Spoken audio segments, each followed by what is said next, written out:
రణరంగంలో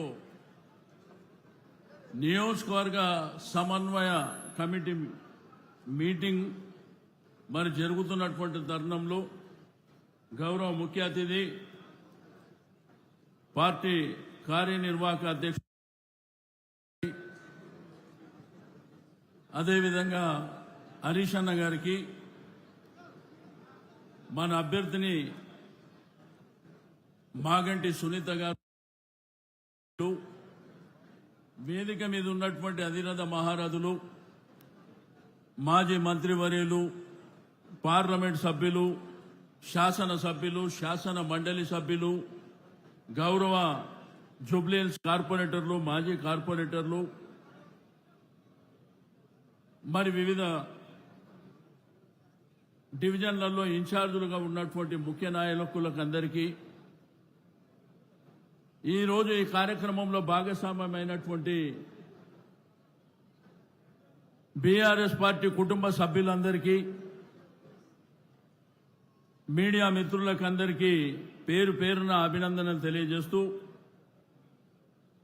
ఈరోజు జూబ్లీహిల్స్ ఎన్నిక అనేది మనందరికీ తెలుసు.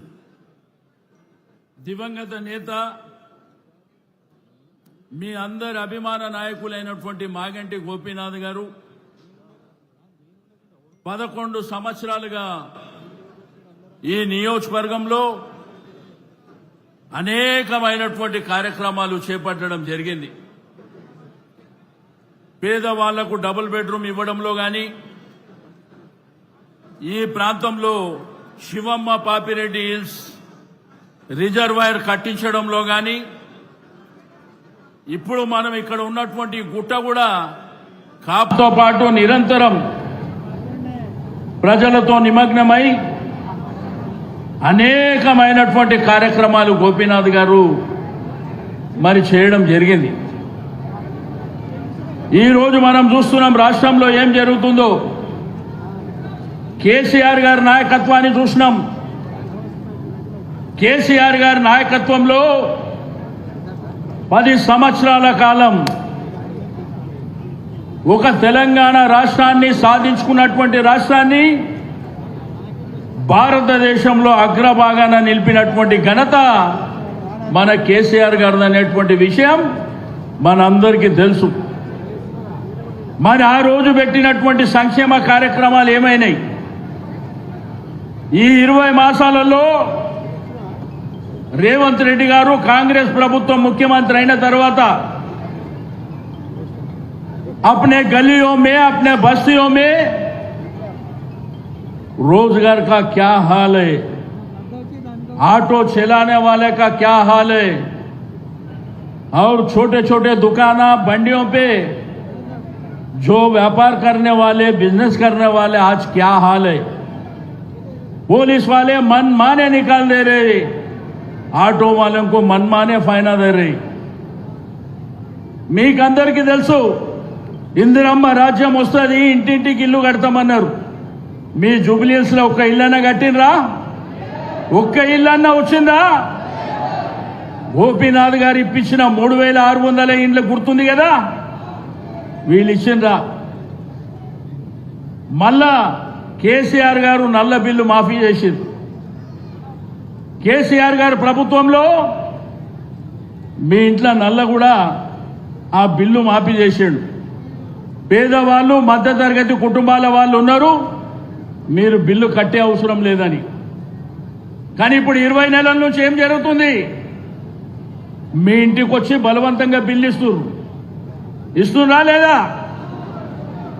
మేము ఈ వేదిక మీద చెప్తున్నాం, ఎన్ని బిల్లు వచ్చినా ఎన్ని ఇబ్బందులు పెట్టినా నల్ల బిల్లు కట్టకండి, మేము మీ వెనుక ఉన్నామని చెప్పి నేను ఈ సందర్భంగా తెలియజేస్తా ఉన్నాను. గోపీనాథ్ గారు అనేకమైనటువంటి కార్యక్రమాలు చేసిండు.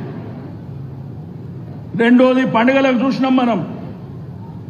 మాంకాళి జాతర వచ్చినా, బతుకమ్మ పండుగ వచ్చినా, రంజాన్ వచ్చినా, క్రిస్మస్ వచ్చినా వినూత్నమైనటువంటి కార్యక్రమాలు చేపట్టింది కూడా మనం చూడడం జరిగింది.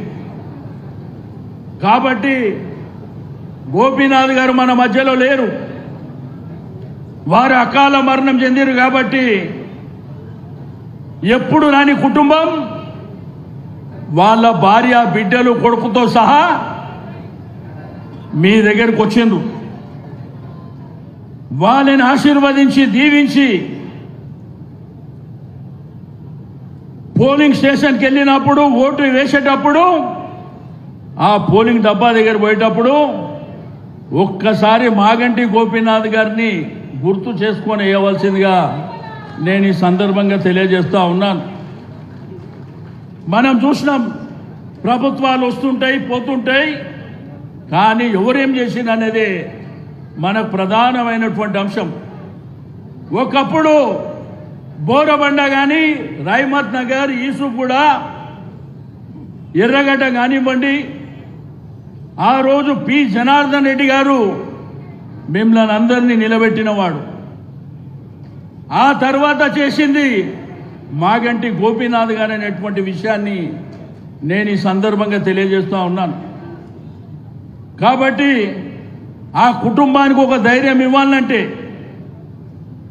గోపీనాథ్ గారిని మనం ఎట్లా చూసినామో ఆ కుటుంబాన్ని కూడా అట్లా చూడవలసినటువంటి అవసరం మన పైన ఉన్నది అని చెప్పి నేను ఈ సందర్భంగా తెలియజేస్తా ఉన్నాను. हमारे नौजवान भाइयों से, मुसलमान भाइयों से भी गुजारिश है, देखे तेलंगाना हुकूमत में केसीआर साहब ने क्या किया, मगर आज के दिन रेवंत रेड्डी आके क्या कर रहा भी आप हकीकत जानते। आज नया शुरू करे, हम कब्रिस्तान दिलाएंगे बोल के हमारे हुकूमत में 125 एकड़ जमीन दिए कब्रिस्तानों के लिए, मगर यहां पर डिले हुआ, रिप्रेजेंटेशन देने में थोड़ा डिले हुआ। फिर भी गोपीनाथ साहब 2023 असेंबली इलेक्शन में बोले अपने हुकूमत आते ही दिलाएंगे बोल के, मगर हकीकत में तो हमारे पार्टी हार गई, कांग्रेस पार्टी जीती। నేను అడుగుతున్నా మీ అందరికీ, ఈరోజు ఎంతో మంది తిరుగుతున్నారు ఈ ప్రాంతంలో, మరి 20 నెలల నుంచి ఎందుకు తిరగలేదని చెప్పి నేను అడుగుతా ఉన్నాను. 20 నెలల నుంచి ఎందుకు తిరగలే? మరి ఆ పక్కన నాకు సనత్ నగర్ ఉంది, ఈ పక్కన కుకట్పల్లి ఉంది, ఆ పక్కన ఖుత్బుల్లాపూర్ ఉంది, ఈ పక్కన ఖైరతాబాద్ ఉంది, మరి ఎందుకు తిరుగుతలేరు వేరే దగ్గర? అంటే ఎలక్షన్ ఏడుంటే ఆడనే తిరుగుతారు. కాబట్టి మీరు కూడా ఆలోచన చేసి తప్పకుండా కేసీఆర్ గారు మళ్ళా ముఖ్యమంత్రి అయితేనే మన సమస్యలకు ఒక మార్గం దొరుకుతుందని చెప్పి నేను ఈ సందర్భంగా తెలియజేస్తూ, మరి గోపీనాథ్ గారి కుటుంబాన్ని, సునీత గారిని మీరందరూ దీవించాలని కోరుకుంటూ సెలవు తీసుకుంటా ఉన్నాను. జై Telangana. Thank you sir. Next మాజీ మంత్రివర్యులు శ్రీ తన్నీరు హరీష్ రావు గారు మాట్లాడవలసిందిగా కోరుచున్నాము.